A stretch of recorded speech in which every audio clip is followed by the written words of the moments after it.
എന്താണ് നിങ്ങൾ പൗരത്വ സമരം ഓർമ്മ ഉണ്ടോ? അതന്നെ. ലോക ചരിത്രത്തിൽ തന്നെ പ്രധാനപ്പെട്ട 2 സംഭവങ്ങളുണ്ട്. ഒന്ന് കോവിഡ് ഉണ്ടായത് നമ്മളെ മീക്കാത്തിലാണ്.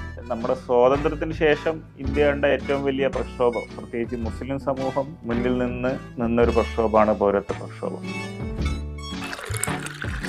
അഖിലേന്ത്യാ തലത്തിലാണെങ്കിലും കേരളത്തിലാണെങ്കിലും ഒക്കെ ആ പ്രക്ഷോഭത്തിൽ വളരെ ആക്റ്റീവായിട്ട് മാത്രമല്ല നമ്മുടെ പ്രവർത്തകരും പ്രസ്ഥാനത്തിന്റെ തന്നെ GIO പ്രവർത്തകരും ഒക്കെ അതിന്റെ മുഖമായി മാറിയിട്ടുണ്ട്.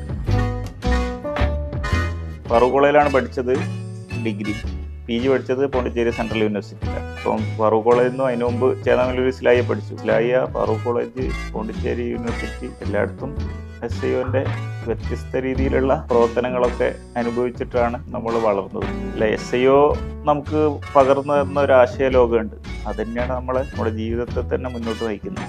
അത് ഹലോ, എത്ര മണിക്കകത്തൻ്റെ SIOയിലൂടെയാണ് ശരിക്കും പത്രപ്രവർത്തനവും കുറേയൊക്കെ പഠിച്ചത്. ഫറൂഖ് കോളേജിലെ SIOന് വേണ്ടിയിട്ട് ലഘുലേഖ എഴുതിയതാണ് ആദ്യത്തെ കുറച്ച് ലെങ്തി ആയിട്ടുള്ളൊരു ആർട്ടിക്കിൾ. ഇപ്പോഴും ഓർമ്മ.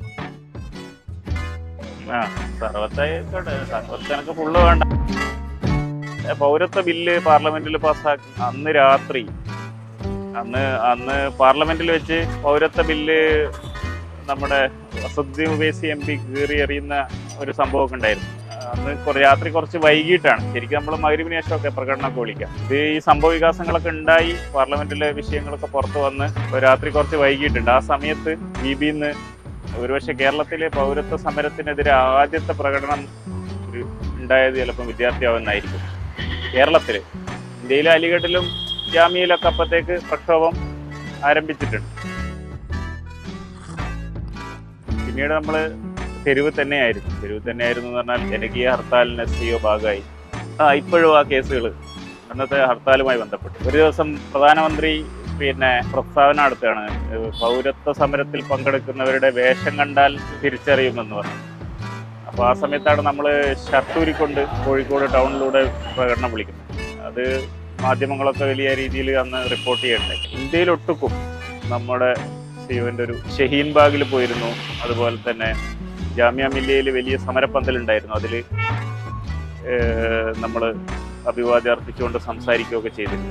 Festival of ideas and resistance. അത് യഥാർത്ഥത്തിൽ നമ്മൾ ഈ പൗരത്വ സമരം അത് പ്ലാൻ ചെയ്യുന്ന സമയത്ത് അത് മുന്നിലുണ്ടായിരുന്നില്ല.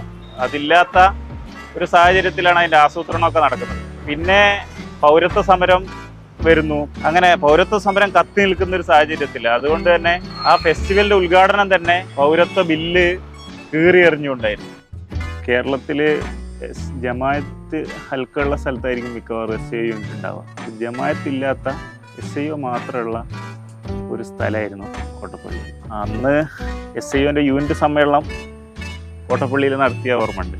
അവിടുത്തെ പ്രവർത്തകരൊക്കെ പങ്കെടുത്ത് നാട്ടിലുള്ള പ്രസ്ഥാന അനുഭാവമുള്ള കുടുംബങ്ങളൊക്കെ സജീവമായി പങ്കെടുത്ത് വലിയൊരു പന്തലൊക്കെ ഇട്ടിട്ട് നടത്തിയത്. ഇപ്പോഴും SIO യൂണിറ്റ് സമ്മേളനം നടത്തുന്നു എന്ന് പറഞ്ഞപ്പോൾ എനിക്ക് ഓർമ്മ വന്നത് ഞങ്ങളെ യൂണിറ്റ് സമ്മേളനമാണ്.